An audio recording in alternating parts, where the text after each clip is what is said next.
Hello everyone. सो आज हम discuss करेंगे एसएससी रेलवे के लिए सेट नंबर 8 और इस वीडियो को लेके आ रहा हूँ मैं। मेरा नाम है डॉक्टर विपिन गोयल। सो आगे बढ़ते हैं और आपको बता दूं मेरे दो पेड कोर्सेज आते हैं। हमारे 10,000 एमसी कोर्स, ऐसे ही हमारा जीएस कोर्स आता है। दोनों हमारे बेस्ट सेलिंग कोर्सेज में स्टडी आईक्यू ऐप से आप परचेज कर सकते हैं। अगर आपको अच्छे लग रहे हैं तो आप अपने दोस्तों को भी बता सकते हैं। Start with the first question. The first round table conference was not successful because, क्यों सक्सेसफुल नहीं हुआ था? पहली बात तो राउंड टेबल कॉन्फ्रेंस जो है 1930 से 32 के बीच में देखने को आपको मिली थी। नवंबर 1930 के अंदर स्टार्ट हुई थी और एंड हुई थी आपके दिसंबर 1932 के अंदर ये खत्म हो गई थी। अब ये राउंड टेबल कॉन्फ्रेंस जो थी ये कॉन्स्टिट्यूशन रिफॉर्म यानी कि हमारे संवैधानिक उपचारों के लिए थी। उसके अंदर कॉन्स्टिट्यूशन रिफॉर्म्स हमने डिस्कस करने थे और ये आपका इस तरीके से देखने को आपको मिली। और ये जो आपकी राउंड टेबल कॉन्फ्रेंस हुई थी ये रिकमेंडेशन थी जिन्ना की, जो मोहम्मद अली जिन्ना थे वो, और किसको दी थी? ये इरविन को। ये लॉर्ड इरविन थे उस टाइम पे, उसको जो है इन्होंने सजेशन दी और उन्होंने किसको दे दी? रामसे मैकडोनल्ड को। रामसे मैकडोनल्ड कौन थे उस टाइम पे? आपके prime minister, British prime minister थे, ठीक है, रामसे मैकडोनल्ड। उनको ये राय गई और इसके बाद जो है एक रिपोर्ट आई थी, आपको याद होगा, साइमन कमीशन। साइमन कमीशन हमारे देश में आया था। साइमन ने भी रिपोर्ट बना ली थी, कॉन्स्टिट्यूशन की रिपोर्ट, वो भी सबमिट कर दी थी। तब चीज़ें जो हैं, इन चीज़ों को डिस्कस करने के लिए यहाँ पे बात करी गई थी राउंड टेबल कॉन्फ्रेंसेस के अंदर। अब राउंड टेबल कॉन्फ्रेंस में जो है कौन नहीं गया था? आपकी आईएनसी नहीं गई थी, तो that's why it is not the successful. Clear? So Congress leader did not participate in the conference, इसीलिए ये सक्सेसफुल नहीं हुई थी। कांग्रेस जो पार्टिसिपेट करी थी वो सिर्फ सेकंड राउंड टेबल कॉन्फ्रेंस में करी थी और गांधी जी वहां पे गए थे आईएनसी की साइड से। So this is very important point. Clear? याद रखना है आपको। तो यहाँ पे है राउंड टेबल कॉन्फ्रेंस। ये देखिए जी, गांधी जी बिल्कुल सेंटर में बैठे हैं। ये आपकी सेकंड राउंड टेबल कॉन्फ्रेंस थी। और एक चीज आपको और बता दूं, इसके अंदर जो है कौन कौन से लोग जो है पार्टिसिपेंट गए थे, आपके पता होना चाहिए। भीमराव अंबेडकर जी, मोहम्मद अली जिन्ना, महात्मा गांधी, सर तेज बहादुर सप्रू, वीएस श्रीनिवास शास्त्री और सर मोहम्मद जफरुल्लाह खान एंड मीरा बहन, ये आपके की पार्टिसिपेंट्स थे इंडिया से, जो आपकी सेकंड राउंड टेबल कॉन्फ्रेंस में गए थे। और इनकी डिमांड की थी स्वराज, सेल्फ रूल की बातें यहाँ पे करी गई थी। और एक चीज और है, तीनों की तीनों राउंड टेबल कॉन्फ्रेंस में दो लोगों ने पार्टिसिपेट किया था। एक थे भीमराव अंबेडकर जी और एक थे आपके तेज बहादुर सप्रू जी। तो this is very important point. Clear? तो ये थी आपकी राउंड टेबल कॉन्फ्रेंस के बारे में। आंखों में इमेज बनती है रेटिना के ऊपर, रेटिना इमेज बनती है, तो ये हम कौन सा पार्ट कहाँ पे बनती है? तो कौन सी बनती है? ये रियल एंड इन्वर्टेड, मतलब वास्तविक और उल्टा इमेज बनती है। और एक चीज आपको बता दूं, हमारी आंखों का जो कलर होता है वो किसके साथ डिपेंडेंट करता है? आइरिस के ऊपर डिपेंड करता है। और हमारी आंखों में जो ट्रांसप्लांट किया जाता है वो कॉर्निया ट्रांसप्लांट किया जाता है। कॉर्निया इसीलिए ट्रांसप्लांट करते हैं और आइस का ऑपरेशन इसीलिए सक्सेसफुल होता है क्योंकि यहाँ पे ब्लड नहीं होता, ब्लड लेस होता है, ब्लड की सप्लाई यहाँ पे नहीं होती। तो this is very important point. Clear? Answer इसमें क्या बनने वाला है आपका? B option, real and inverted is the correct answer. Real and inverted, B option is the correct one. तो यहाँ पे देखिए जी, इन्वर्टेड इमेज बन रही है और आपका जो है आपको दिख रही है सही, ठीक है, रेटिना के ऊपर real and inverted. What is the difference between the asteroids and the comets? क्षुद्र ग्रह और धूमकेतु के बीच में डिफरेंस क्या होता है? एस्ट्रॉइड एक बेल्ट होती है आपकी मार्स और जुपिटर के बीच में, ठीक है, और इसमें जो जितने भी आपके मिट्योर और मिट्योराइट्स वगैरह होते हैं यहाँ पे जल जाते हैं और कई बार वो धरती के ऊपर भी गिर जाते हैं। अगर धरती के ऊपर गिर गए तो वो जो है प्रॉब्लम कॉज करते हैं, क्रिएटर वगैरह बना देते हैं। जैसे कि आपके इंडिया में लोनार लेक बनी थी। लोनार लेक जो है आपकी महाराष्ट्र के अंदर है, ये आपकी मिट्योरिटिक लेक है। कॉमेट की बात करते हैं तो कॉमेट जो है आपके पहली बात तो कॉमेट जो होते हैं ये फ्रोजन गैसेज होती हैं, फ्रोजन गैसेज, ठीक है। तो जैसे ये धरती की तरफ आ रहे हैं, सॉरी सन की तरफ आ रहे होते हैं, तो ये ऊपर से यहाँ आगे से पिघलते जाएंगे और आपको ऐसे लगेगा कि पीछे पूंछ बनती चली जा रही है, टेल बनती चली जा रही है। तो यही आपका मेन डिफरेंसेस होते हैं। तो पहला पॉइंट देखते हैं क्या कहता है, फिर देखते हैं आंसर। एस्ट्रॉइड जो होते हैं स्मॉल रॉकी प्लेनेटॉइड्स होते हैं, सही है। While comets are formed of the frozen gases held together by rocky and metallic materials, बिल्कुल सही ऑप्शन है ये वाला, पहला ऑप्शन बिल्कुल सही है। एस्ट्रॉइड जो होते हैं वो हमेशा मिलते हैं जुपिटर और मार्स के बीच में, ये भी आपका पॉइंट सही है। While comets are mostly between the Venus and Mercury, ऐसा कोई लोकेशन नहीं है कि हाँ वीनस और मरकरी में ही देखने को मिलेंगे, गलत। दूसरे स्टेटमेंट की पहली लाइन तो आपकी बिल्कुल सही है, दूसरी लाइन गलत है। Comets show a perceptible glowing tail while asteroid do not, बिल्कुल जो आपकी कॉमेट्स होते हैं, धूमकेतु होती है और उनकी पूछदार जो पूछ होती है चमकदार होती है, क्षुद्र ग्रह की नहीं होती, ये भी आपका पॉइंट बिल्कुल सही है। तो इसका मतलब पहला और तीसरा पॉइंट क्या बनेगा? सी ऑप्शन, बी ऑप्शन बनेगा right answer. 1 and 3 is the correct answer, 1 and 3। Jai Samhita is the original name of, Jai Samhita जो है ये किसका ओरिजिनल नेम है? ये है महाभारत का। आंसर इसमें डी ऑप्शन बनेगा। और महाभारत को हम Mahabharata is the longest epic of the world, longest epic of the world, महाकाव्य। और ये किसने लिखा था? वेद व्यास जी ने लिखा था, वेद व्यास जी ने, ठीक है। और एक चीज़ आपको बताता हूँ, महाभारत में जो पर्शियन लैंग्वेज के अंदर भी चेंज किया गया था अकबर के टाइम में, फारसी भाषा में, बदौनी ने उसको चेंज किया था, बदौनी, ठीक है। और महाभारत से ही निकलती है हमारी भगवत गीता। भगवत गीता को इंग्लिश में ट्रांसलेट किसने किया था? चार्ल्स विल्किन ने, चार्ल्स विल्किन ने ट्रांसलेट किया था, ध्यान रखना है आपको। पंचतंत्र की बात करते हैं, पंचतंत्र लिखी थी विष्णु शर्मा ने, विष्णु शर्मा ने, ठीक है। भगवत गीता अगेन मैंने आपको बता दिया चार्ल्स विल्किन ने ट्रांसलेट किया था। रामायण की बात करते हैं तो रामायण जो लिखी गई थी वाल्मीकि जी द्वारा लिखी गई थी। रामचरितमानस, रामचरितमानस अवधी लैंग्वेज में तुलसीदास जी ने लिखी थी, ठीक है। कंबन साउथ की जो है उन्होंने लिखी थी रामायण, और इनको कहते हैं रामावतारम, रामावतारम, क्लियर, ये आपको याद रखना है। सो आंसर इसमें क्या बनेगा आपका? डी ऑप्शन बनेगा right answer, Mahabharata is the correct one. इनमें से कौन सा जो कलर है वो आपका लीस्ट स्कैटर्ड होता है फॉग से, डस्ट से, डस्ट ऑफ स्मोक से? Least scattered, fog, dust of smoke से, धुएं से कम बिखरा हुआ है, तो वो कौन सा होता है?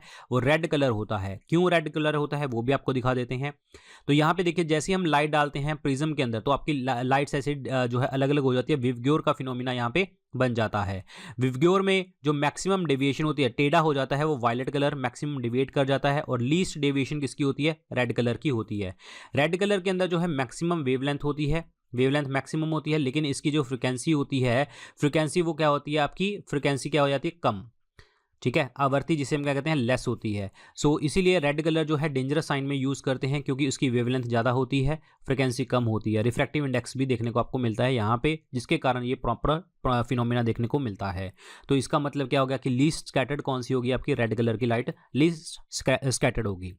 और एक चीज़ आपको और बता देता हूँ, जब एक कलर आपके 7 कलर के फिनोमिना दिखा दें तो उसको हम क्या कहते हैं? Dispersion of the light, dispersion of the light कहते हैं जब आपके 7 कलर का फिनोमिना हमें दिखने को मिल जाता है। Arrange the emergence of the following pressure groups in Indian politics chronologically. देखिए क्रोनोलॉजिकली लगाना है इनके, आपके जो है जो ये जितने भी ये बने हैं आपके प्रेशर ग्रुप्स। प्रेशर ग्रुप्स का मतलब क्या होता है? एक ऐसा ग्रुप जो अपनी पॉलिसीज़ बनाए और प्लस जो है वो सरकार के ऊपर प्रेशर डाल सके। अगर सरकार की पॉलिसीज़ अच्छी नहीं है उनके लिए, उनकी सोसाइटी के लिए, उनके लोगों के लिए, तो वो प्रेशर बना सकती हैं। और एक सोसाइटीज़ ग्रुप, यूनियन ट्रस्ट ऐसे कह सकते हैं, ठीक है। Start with the first, all India trade union Congress. ये कब बना था? ये बना था 31 अक्टूबर 1920 को बना था, और इसके अंदर जो है बहुत सारे लोग थे। बॉम्बे प्रेसिडेंसी में पहली बार Lala Lajpat Rai was the first president of the all India trade union congress. Diwan Chaman Lal जो थे वो आपके क्या थे? पहले जनरल सेक्रेटरी थे, यहाँ पे पहले जनरल सेक्रेटरी थे। लेकिन यहाँ पे ऑल इंडिया किसान सभा, all India trade union Congress के अंदर और भी बहुत सारे इन्वॉल्व थे। लाला लाजपत राय और दीवान चमन लाल तो थे ही थे, यहाँ पे और कौन कौन से लोग थे? जोसेफ बैप्टिस्टा, एनएम जोशी, बहुत पर्सन जो है इसके अंदर इन्वॉल्व थे, एनएम जोशी। और ये भी आपको नाम याद रख लेने हैं, क्योंकि ये क्वेश्चन पेपर में सीधा सीधा भी आता है। All India trade union Congress को बनाया किसने था? लाला लाजपत राय, दीवान चमन लाल, जोसेफ बैप्टिस्टा और एनएम जोशी जी ने बनाया था 31 अक्टूबर 1920 को। उसके बाद आ जाओ हिंद मजदूर सभा। हिंद मजदूर सभा बनी थी 29 दिसंबर 1948 के अंदर ये बनी थी, और न्यू दिल्ली के अंदर। और इसके फाउंडर कौन थे? अशोक मेहता थे, बासवान सिंह थे, मनीबेन कारा थे, मनीबेन कारा, क्लियर। ऑल इंडिया किसान सभा की अगर हम बात करते हैं 1936 में बनाया गया था शाहजानंद सरस्वती जी द्वारा, शाहजानंद सरस्वती द्वारा। फिक्की की बात करते हैं, federation of Indian chambers of commerce and industry 1927 में बनी थी, और इसको एडवाइस किसकी की थी? महात्मा गांधी जी की। किसको एडवाइस दी गई थी? ये जो है जीडी बिरला एंड पुरुषोत्तम दास जी को आपकी जो है ये एडवाइस दी गई थी कि आप जाके फिक्की बनवाइए, ठीक है, क्योंकि इंडस्ट्री को प्रमोट करना है। तो यहाँ पे अब क्रोनोलॉजिकल ऑर्डर में लगा दीजिए कि कब कैसी क्रोनोलॉजी बनेगी। तो इसमें जो ऑप्शन बनेगा वो बनेगा ए ऑप्शन। पहले 1 यानी कि 1920 वाला, फिर उसके बाद 27 वाला 4 हो गया, फिर थर्ड वाला आ गया आपका ये वाला ऑल इंडिया किसान सभा, और फिर दूसरा आ गया आपका और हिंद मजदूर सभा। तो 1 4 3 2 बनेगा आपका करेक्ट आंसर। जिनके नाम मैंने बोले हैं कि कौन कौन पर्सन इन्वॉल्व थे उनके नाम लिख लेना कॉपी में ध्यान से, क्लियर। देखिए जी अगला क्वेश्चन, देखिए जी ये क्वेश्चन क्या बनता है, कहता है ऑल इंडिया किसान सभा अभी डिस्कस किया था 1936 में शाहजानंद सरस्वती जी द्वारा लखनऊ में। तो ये तो बनेगा दूसरा ऑप्शन, क्लियर। एक ही ऑप्शन है दूसरे वाला, तो आंसर सीधा ही आपका निकल आ गया सी ऑप्शन, बट हम डिस्कस करेंगे आगे भी। ऑल इंडिया विमेन कॉन्फ्रेंस जो है ये कब बना था? 1927 के अंदर बना था, 1927 के अंदर। और किसने बनवाया था ये? मार्गरेट कजन ने ये इनको बनवाया था। This is very important. और एजुकेशन एफर्ट्स विमेन के लिए वेरी इंपॉर्टेंट। ऑल इंडिया हरिजन संघ, जिसे आप हरिजन सेवक संघ भी कहा जाता है, 1932 में बना था महात्मा गांधी जी द्वारा। और ये बनेगा आपका फोर्थ ऑप्शन, ये बनेगा third option. All India Hindu Mahasabha, ये बनी थी आपकी 1915 में, one option. All India Hindu Mahasabha. और ऑल इंडिया हिंदू महासभा के प्रेसिडेंट कौन थे? चंद्र प्रसाद कौशिक, ठीक है, ये आपके प्रेसिडेंट थे। This is very important. और फाउंडर कौन थे? फाउंडर वॉज मदन मोहन मालवीय जी। तो आंसर इसमें सी ऑप्शन बनेगा करेक्ट आंसर, सी ऑप्शन। इनमें से ऐसी कौन सी फसल है जो आपका नाइट्रोजन कंटेंट को बढ़ा देती है, इंक्रीज कर देती है सॉइल के अंदर, मिट्टी के अंदर? तो कौन सी आपकी जो है नाइट्रोजन कंटेंट बढ़ाने वाली कौन सी चीज़ है? ये आपके नाइट्रोजन फिक्सेशन करती है कि एटमॉस्फेरिक नाइट्रोजन को जो है हम नाइट्रेट और नाइट्राइट में कन्वर्ट कर देते हैं, जिसमें बहुत सारे लेग्यूम प्लांट्स आते हैं। जैसे कि आपका एग्जाम्पल है पी, लेग्यूम प्लांट्स में पी हो गया, वेचीज हो गया, ठीक है, और क्लोवर हो गया, क्लोव ऑयल, क्लोवर्स, ठीक है, बीन्स हो गए, और बहुत सारी चीज़ें और भी हैं जो आपका मटर वगैरह जो हमारे देश के अंदर मतलब हमारी सॉइल के अंदर जो है नाइट्रोजन कंटेंट को बढ़ा देती हैं। बैक्टीरियल जो है बैक्टीरियल फिक्सेशन करती हैं, बैक्टीरियल नाइट्रोजन फिक्सेशन करते हैं। आंसर इसमें डी ऑप्शन बनेगा, डी ऑप्शन। और मैंने आपको बताया था नाइट्रोजन फिक्सिंग बैक्टीरिया कौन कौन से होते हैं।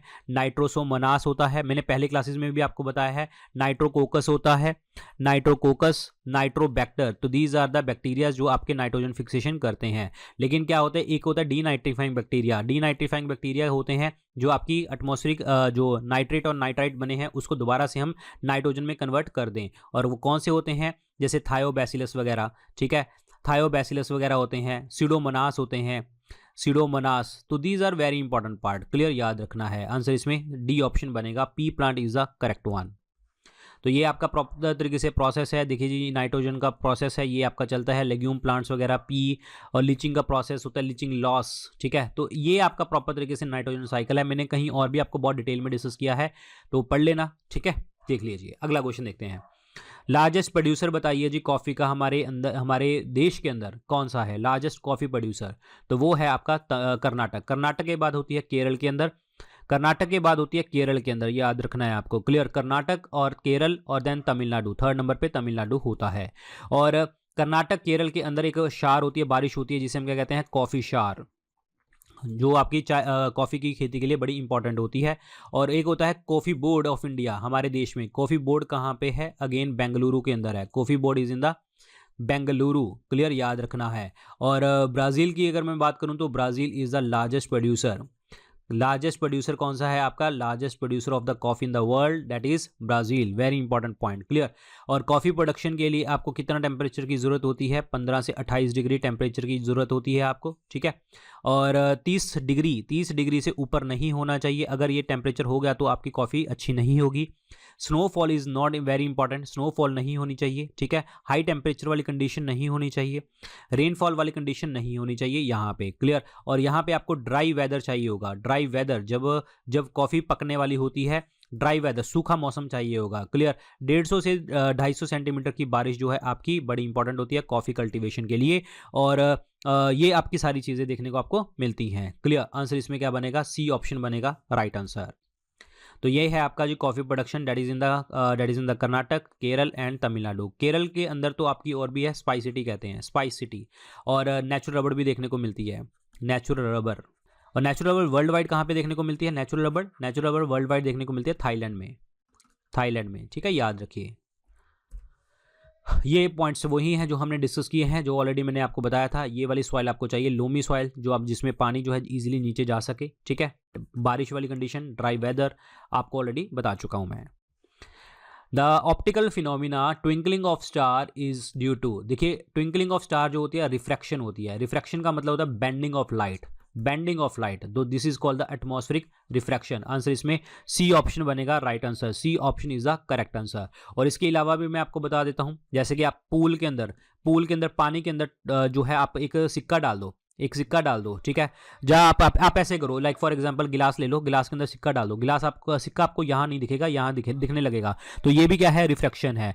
पॉन्ड ले लो, पॉन्ड के अंदर मछलियाँ होती हैं, तो मछलियाँ आपको होती तो यहाँ पे, लेकिन आपको ऊपर ऊपर दिखाई देंगी, वो एक्चुअली क्या है, रिफ्रैक्शन है। और प्लस पूल ले लो, पूल जो आपका नीचे, जो आपको नीचे जो फर्श दिख रहा होगा, वो ऐसे लगेगा कि ऊपर है, यहाँ पे है, लेकिन वो बहुत ज़्यादा नीचे गहराई में होता है। क्लियर, रिफ्रैक्शन का फिनोमिना है। रेनबो फिनोमिना अगर मैं बात करूं कि आपका रेनबो बनता है जो स्काई के अंदर, इंद्रधनुष, वो भी होता है रिफ्रैक्शन। कैमरा के लेंसेज जो है रिफ्रैक्शन का रोल प्ले करते हैं, ग्लासेस रिफ्रैक्शन का रोल प्ले करते हैं। सो आंसर इसमें सी ऑप्शन बनेगा राइट आंसर।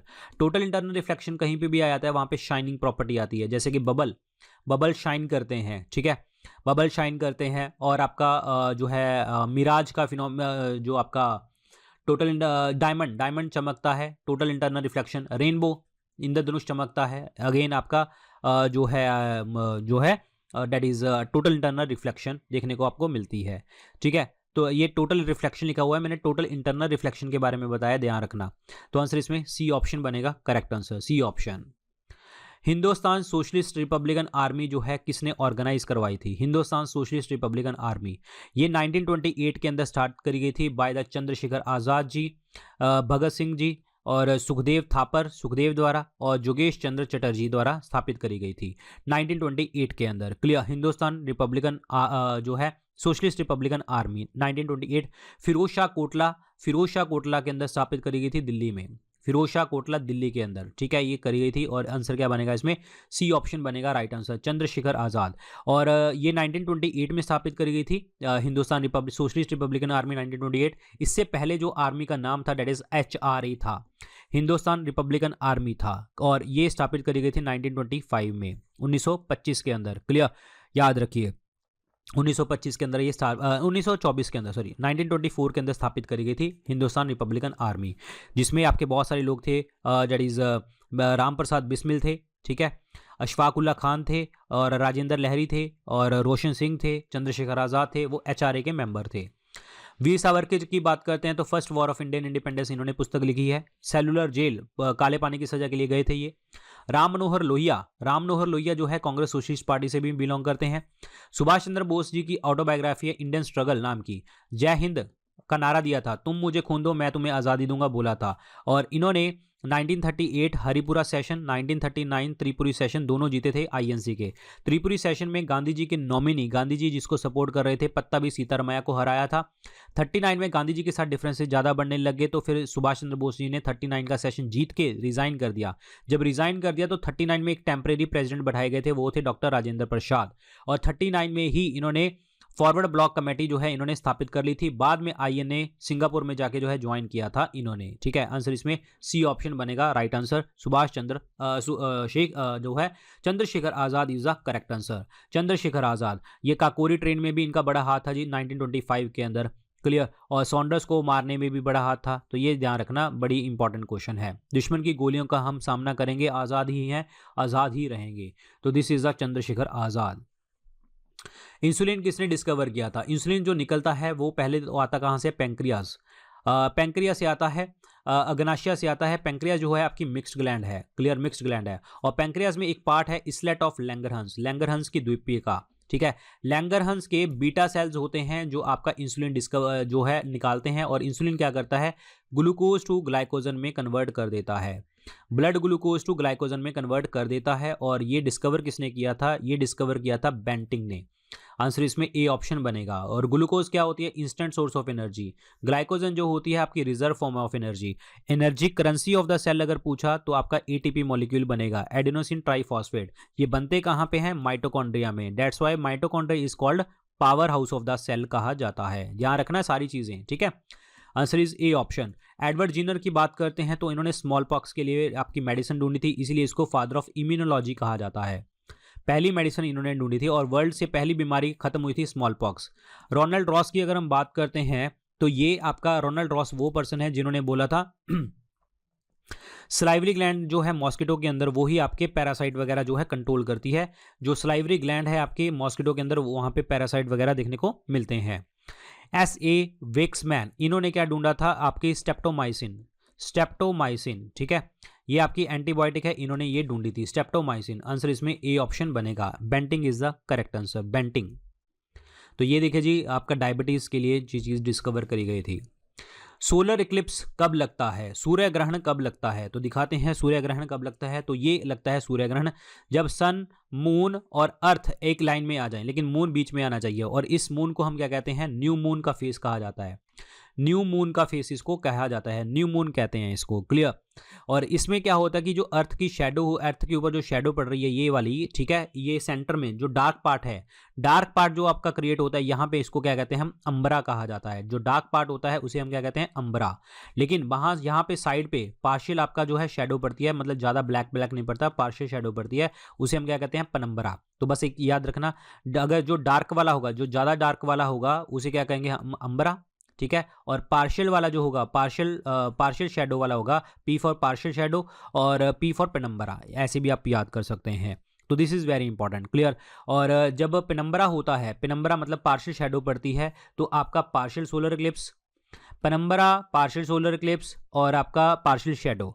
और अगर आपसे बात करें, अंबरा वाली सिचुएशन बनती है जब आपका प्रॉपर तरीके से जो है शेडो पड़ रही है, तो आपका टोटल सोलर इक्लिप्स लगता है, टोटल सोलर इक्लिप्स, ध्यान रखना। जब पूर्ण आपका सूर्य ग्रहण लगता है, जब पूर्ण सूर्य ग्रहण लगता है, तो आपकी सन की जो बाहर वाली लेयर है ना, कोरोना, तब दिखाई देती है हमें। टोटल सोलर इक्लिप्स के टाइम पे हमें कोरोना लेयर दिखाई देती है, अदरवाइज हमें कोरोना लेयर दिखाई नहीं देती, ये आपको ध्यान रखना है। तो यहाँ पे क्वेश्चन ये था कि आपका टोटल सोलर इक्लिप्स कब जब है लगता है, तो ये बनेगा जब मून आपका सन और अर्थ के बीच में आ जाए, और इस मून का जो नाम है that is called new moon, new moon की सिचुएशन आ जाए। आंसर इसमें सी ऑप्शन बनेगा। जो कॉन्स्टिट्यूशन असेंबली के मेंबर थे, ये आपके इलेक्ट हुए थे, कैसे इलेक्ट किए गए थे। कॉन्स्टिट्यूशन असेंबली में 389 मेंबर थे, ठीक है। 9 दिसंबर को हमारी मीटिंग स्टार्ट हुई थी, 9 दिसंबर 1946, और कंप्लीट हुई थी हमारी 26 नवंबर 1949 को संविधान बन गया था। इसलिए 26 नवंबर को हम क्या कहते हैं, कॉन्स्टिट्यूशन डे, संवैधानिक दिवस। और फिर हमने इसको लागू किया था 26 जनवरी 1950 को, क्योंकि हिस्ट्री के अंदर पूर्ण स्वराज सेशन 26 जनवरी 1930 में हमने सेलिब्रेट किया था near river Ravi. Constitution assembly के पहले प्रेसिडेंट थे डॉक्टर सच्चिदानंद सिन्हा जी, जो टेम्परेरी प्रेसिडेंट थे, 9 को ही अपॉइंट किए गए थे, और 11 को आपके permanent president doctor Rajendra Prasad ji को अपॉइंट कर दिया गया था। और ये कॉन्स्टिट्यूशन असेंबली के जो मेंबर थे सारे के सारे जो इनडायरेक्टली इलेक्टेड थे, अप्रत्यक्ष तरीके से इलेक्टेड थे, कहाँ से, प्रोविंसेस से, प्रोविंशियल असेंबली से जो है इलेक्टेड थे। तो आंसर इसमें क्या बनेगा, C option, elected by the legislative assembly of the various provinces, विभिन्न प्रांतों की विधानसभाओं द्वारा निर्वाचित किए हुए लोग थे। तो आंसर इसमें क्या बनेगा, सी ऑप्शन बनेगा, राइट आंसर, सी ऑप्शन। और इसको बनने में कितना टाइम लगा था, 114 दिन की मीटिंग चली थी, 11 सेशन चले थे, ठीक है। और इसमें से 15 लड़कियां थी, ये भी आपको पता होना चाहिए, ये स्टैटिक क्वेश्चन है, पेपर में ऐसे क्वेश्चन पूछ लिए जाते हैं। आंसर इसमें सी ऑप्शन बनेगा। इनडायरेक्टली इलेक्टेड थे, legislative assembly of the various provinces, प्रांतों से आए हुए लोग थे। In Tamil literature the glorious books Silappatikaram और Manimekalai are related to, ये पुस्तक जो है किसके साथ रिलेटेड है। देखिए ये तमिल लिटरेचर है और ये बुद्धिज्म के साथ रिलेटेड है। आंसर इसमें क्या बनेगा, बी ऑप्शन बनेगा, राइट आंसर, क्लियर। ये जो तमिल एपिक्स हैं, तमिल एपिक्स में 2 तो है ही हैं, और इसके अलावा मनी मेघलाई, जीविका चिंतामणि, ठीक है, और वाल्यापिथी, कुंडला केसी। तो ये जो है बड़े बड़े इंपॉर्टेंट जो हैं एपिक्स हैं आपके साउथ इंडिया के अंदर, तमिलनाडु के अंदर।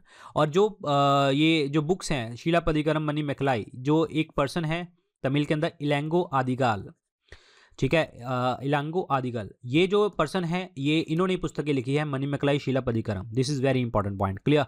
और ये जो है ब्रदर हैं किसके, सेंगुट्टवन के ब्रदर हैं। और एक कौन सी डायनेस्टी से बिलोंग करते हैं, चेरा डायनेस्टी से बिलोंग करते हैं सेंगुट्टवन, उसके ब्रदर हैं इलांगो आदिगल, और उन्होंने ये पुस्तकें लिखी थी। This is very very important point, clear. Answer इसमें बी ऑप्शन बनेगा, right answer, B option, Manimekalai, Silappatikaram. इसमें से आपको इनकरेक्ट मैच लगाना है कि कौन सा इनकरेक्ट मैच है।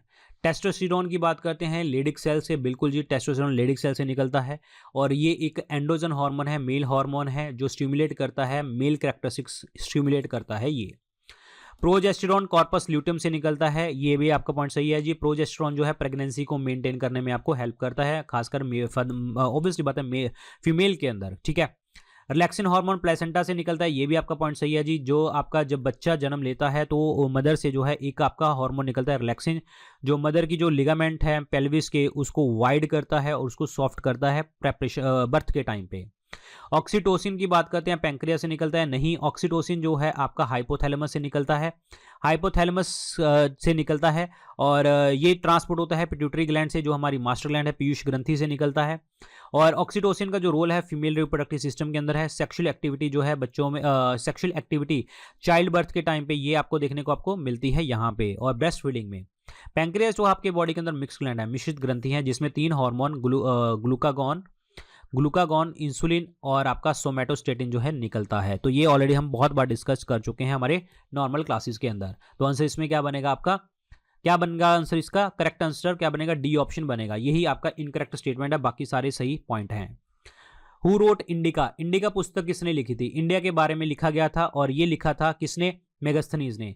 मेगास्थनीज को भेजा किसने था, जो है आपका डेट इज सेल्यूकस निकेटर ने भेजा था। सेल्यूकस निकेटर कौन है, ये एक सेनापति है, कमांडर इन चीफ है किसका, जो है अलेक्जेंडर का, सिकंदर का। और इसकी लड़ाई हुई थी चंद्रगुप्त मौर्य के साथ, मौर्य जीता था चंद्रगुप्त मौर्य, क्योंकि चंद्रगुप्त मौर्य के पास इंडियन माइकेवेली की क्या नाम है उनका, डेट इज कौटिल्य थे, जिसके कारण जो है चंद्रगुप्त मौर्य जीते और सेल्यूकस निकेटर को हरा दिया। सेल्यूकस निकेटर ने अपनी बेटी हेलेना की शादी कर दी थी चंद्रगुप्त मौर्य के साथ, और प्लस मेगास्थनीज जो है आपके जो है उन्होंने लिखी थी इंडिका पुस्तक, जिसमें लिखा गया था चंद्रगुप्त मौर्य की जो है लाइफ और उसके रूल के बारे में लिखा गया था। आई सिंह की बात करते हैं तो ये बुद्धिस्ट मॉन्क हैं और ये हर्षवर्धन के टाइम पे देखने को आपको मिले थे। और उसके बाद आ गया जी आपका फाइयान। फाइयान जो है आपका पहला चाइनीज पिलग्रिम था, पहला चाइनीज। अगर आपसे पूछा कि पहला फॉरेनर पर्सन कौन आया था तो आंसर आप बोलेंगे मेगास्थनीज। अगर पूछा पहला चाइनीज कौन आया था तो फाइयान आया था, ध्यान रखना। और ये चंद्रगुप्त द्वितीय के टाइम पे आया था, चंद्रगुप्त सेकंड, जिनका नाम है चंद्रगुप्त विक्रमादित्य कहा जाता है। क्लियर, मेहरोली पिलर इनके नाम पे है, आयरन पिलर मेहरोली, दिल्ली के अंदर iron pillar Mehrauli near Qutub Minar, वो इनके नाम पे है, चंद्रगुप्त द्वितीय के नाम पे। ह्यून सांग की बात करें, हर्षवर्धन के टाइम पे आया था। ह्यून सांग को हम बोलते हैं prince of pilgrims, word use किया जाता है यात्रा करने वाला, ठीक है, प्रिंस ऑफ पिलग्रिम। तो आंसर इसमें बी ऑप्शन बनेगा, right answer Megasthenes is the correct answer. Megasthenes is Indica. किस ऑर्गन को जैक ऑफ ऑल ट्रेड के नाम से हम जानते हैं। जैक ऑफ ऑल ट्रेड का मतलब क्या है कि हमारी बॉडी में बहुत सारे काम करें, जैसे कि स्वेटिंग पसीना वगैरह निकालना बाहर, ठीक है, और हमारी बॉडी से यूरिया वगैरह भी निकालना, सॉल्ट वगैरह निकालना हमारी बॉडी से, हमारी बॉडी को प्रोटेक्ट करके रखना, और बहुत सारे फंक्शंस और भी, टेम्परेचर को मेंटेन करके रखना। तो मतलब इतने सारे फंक्शन अगर कोई पर्सन कर रहा है, कोई चीज़ कर रही है, तो उसको कहते हैं हम जैक ऑफ ऑल ट्रेड्स। और ये एक ही ऑर्गन डेट इज स्किन ये करती है। स्किन के अंदर आपकी सीबेशियस ग्लैंड होती हैं, याद रखना, स्वेट ग्लैंड इसको कहते हैं। और स्वेट ग्लैंड सबसे ज़्यादा कहाँ पे होती है, पाम, जो आपका हाथ होता है, जो पाम होता है वहां पे देखने को मिलती हैं। Skin is the largest organ of the body, सबसे बड़ा ऑर्गन है हमारे बॉडी के अंदर। क्लियर। पिट्यूटरी की बात करते हैं, मास्टर ग्लैंड इसको कहते हैं, पीयूष ग्रंथि इसको मास्टर ग्लैंड कहा जाता है। Pancreas is a mixed gland.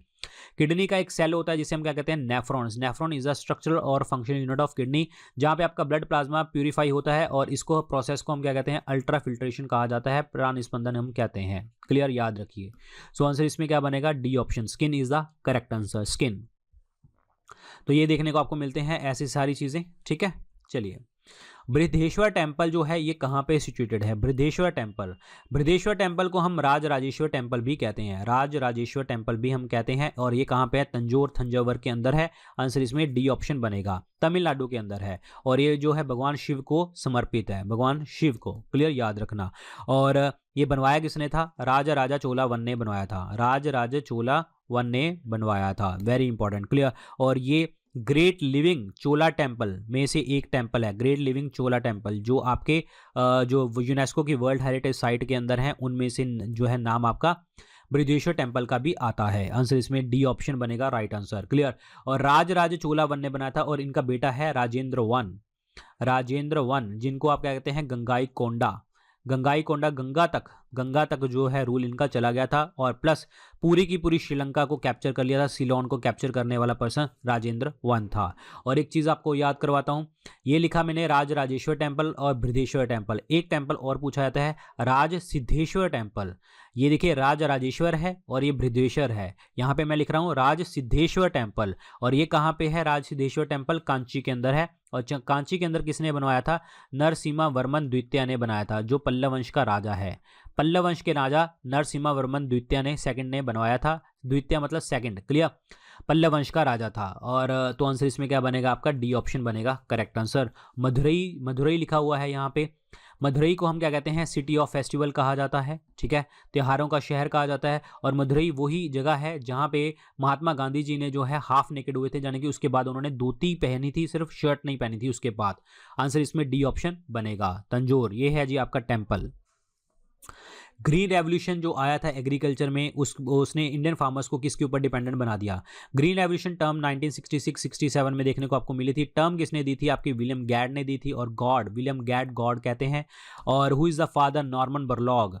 Norman Borlaug कहा जाता है, नॉर्मन बोरलॉग। और इंडिया में एम.एस. स्वामीनाथन, एम.एस. स्वामीनाथन कहते हैं।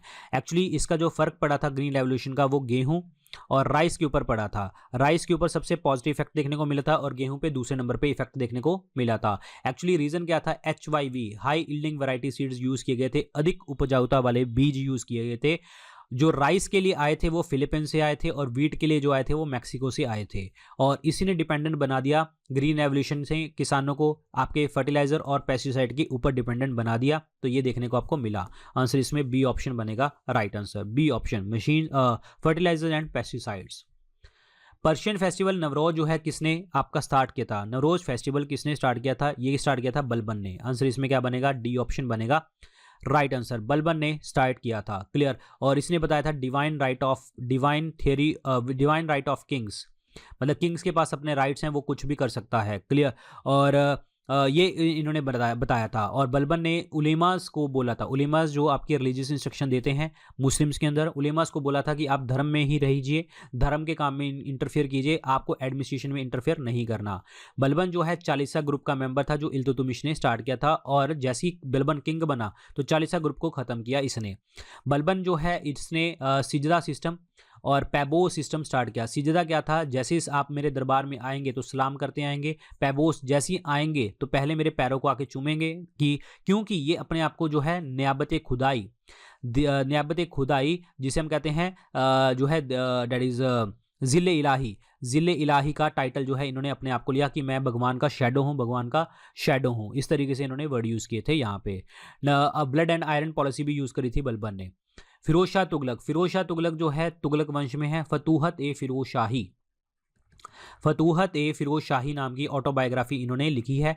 और फिरोज शाह तुगलक से दो नाम मेरे को और याद आते हैं, दीवाने बंदगन। दीवाने बंदगन इन्होंने स्टार्ट किया हुआ था। दीवाने बंदगन का मतलब क्या था? यहाँ पे बंदी रखते थे, मतलब जो स्लेव रखते थे, स्लेव्स रखने का बड़ा शौक था, स्लेव्स यहाँ पे रखे जाते थे।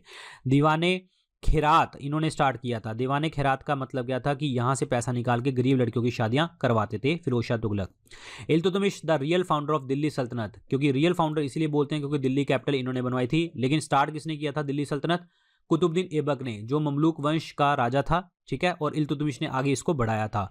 और एक चीज़ आपको बता दूं, इल्तुतमिश ने सिल्वर का टंका, कॉपर का जितल जो है स्टार्ट किए थे। सिल्वर का टंका, कॉपर का जितल स्टार्ट किया था। इल्तुतमिश ने कुतुब मीनार की कंस्ट्रक्शन को कंप्लीट भी करवाया था। Father of Tom building in India Iltutmish को बोलते हैं। सुल्तानगढ़ी दिल्ली के अंदर इन्होंने स्थापित किया था। अलाउद्दीन खिलजी अली गुरशब के नाम से हम इनको जानते हैं, अली गुरशब के नाम से जानते हैं। और दूसरा सिकंदर भी इसको कहते हैं, क्योंकि इन्होंने जो है बहुत ज़्यादा रूल किया सबसे ज़्यादा जगह के ऊपर। अलाउद्दीन खिलजी के टाइम पे मंगोल्स ने सबसे ज़्यादा वगैरह अटैक किया। और इन्होंने जो है अलाउद्दीन खिलजी ने मार्केट रिफॉर्म के लिए शाहने मंडी की नाम की पोस्ट तैयार करी, ताकि मार्केट रिफॉर्म कैसे चलते आ रहे हैं वो इसको पता लगता जाए। और इन्होंने जो है अब जो सैलरी दी जाएंगी वो कैश में दी जाएंगी। और इन्होंने सिस्टम खत्म किया, इक्ता सिस्टम स्टार्ट किसने किया था? इल्तुतमिश ने स्टार्ट किया था, कि सैलरी की जगह के ऊपर ज़मीनें मिलेंगी। अब अलाउद्दीन खिलजी ने बोला ज़मीनें नहीं देंगे, हम कैश में ही सैलरी देंगे, कैश में ही आपका टैक्स लिया जाएगा। तो ये बात करी गई थी यहाँ पे। अलाउद्दीन खिलजी ने बोला था that is kingship knows no kinship, मतलब राजा जो है अपने बेटे को ही राजा नहीं बनाएगा, जो काबिल होगा वो राजा बनेगा। आंसर इसमें डी ऑप्शन बनेगा right answer. Balban is the correct answer. Next point देखिए जी, attorney general of India can, जो भारत के महान्यायवादी हैं ये क्या कर सकते हैं? Take part in the proceedings of the Lok Sabha, ये आपका पॉइंट बिल्कुल सही है। Be a member of the committee of the Lok Sabha, बिल्कुल ये मेंबर बन सकता है। स्पीक इन द लोकसभा, बिल्कुल हो सकता है। वोट इन द लोकसभा, नहीं, वोट नहीं कर सकता। चौथा पॉइंट गलत हो गया, तो आंसर इसमें क्या बनेगा? सी ऑप्शन बनेगा right answer. Attorney general of India का जो आर्टिकल नंबर होता है 76 होता है। Highest legal officer, law officer इसको कहते हैं। लीगल ऑफिसर और लॉ ऑफिसर के नाम से जानते हैं।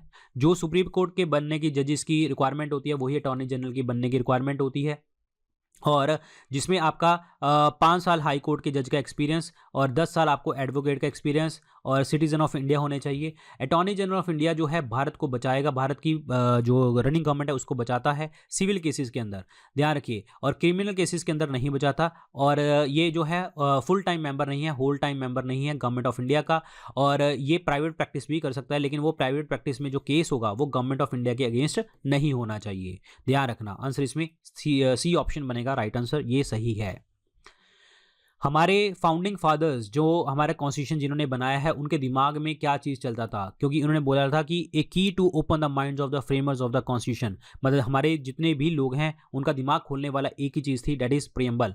प्रेम्बल में इतने भारी भरकम वर्ड लिखे गए हैं कि जो हमारे समझ पाना तो मुश्किल है, तो प्रेम्बल को पढ़ के ही जो सुप्रीम कोर्ट की जो टफेस्ट जजमेंट होती हैं वो प्रेम्बल को पढ़ के ही होती हैं। Preamble is the preface of the Indian constitution. Preamble को एक बार अमेंड किया गया था 42nd अमेंडमेंट एक्ट 1976 द्वारा, जिसमें 3 word socialist, secular, integrity, socialist सामाजिक, धर्मनिरपेक्ष और अखंडता वर्ड ऐड किए गए थे। सोशलिस्ट सोसाइटी के लिए काम करना, सेकुलर कंट्री का कोई धर्म नहीं है लेकिन सभी धर्मों की रिस्पेक्ट है, और अखंडता जुड़ के रहना है आपस में। आंसर इसमें डी ऑप्शन बनेगा right answer, preamble. Fundamental right की बात करते हैं, 12 से 35 तक लिए थे, और जो जस्टिसेबल होते हैं फैसला इसके अंदर मिलता है। यूएसए से हमने इसको बोरो किया था। पार्ट 3 जिसे आप मैग्ना कार्टा ऑफ इंडिया कहते हैं उसमें लिया गया है। डायरेक्टिव प्रिंसिपल, इसका उद्देश्य क्या होता है? Welfare of the India, welfare of the society, society को वेलफेयर करना, विकास करना, social and economic democracy provide करना। पार्ट 4 के अंदर जो है लिखा गया है आपका, और 36 से 51 नंबर तक आर्टिकल में देखने को मिलता है। इंडिपेंडेंस ऑफ जुडिशरी का कॉन्सेप्ट हमने लिया था यूएसए के कॉन्स्टिट्यूशन से कि हमारे देश में जुडिशरी जो है इंडिपेंडेंट रहेगी। आंसर इसमें डी ऑप्शन बनेगा, preamble is the correct answer. तो ये है जी प्रियम्बल। तो यहाँ पे ध्यान रखना, जस्टिस जो है 3 टाइप का होता है, social, economic and political, 3 type का जस्टिस मिलता है।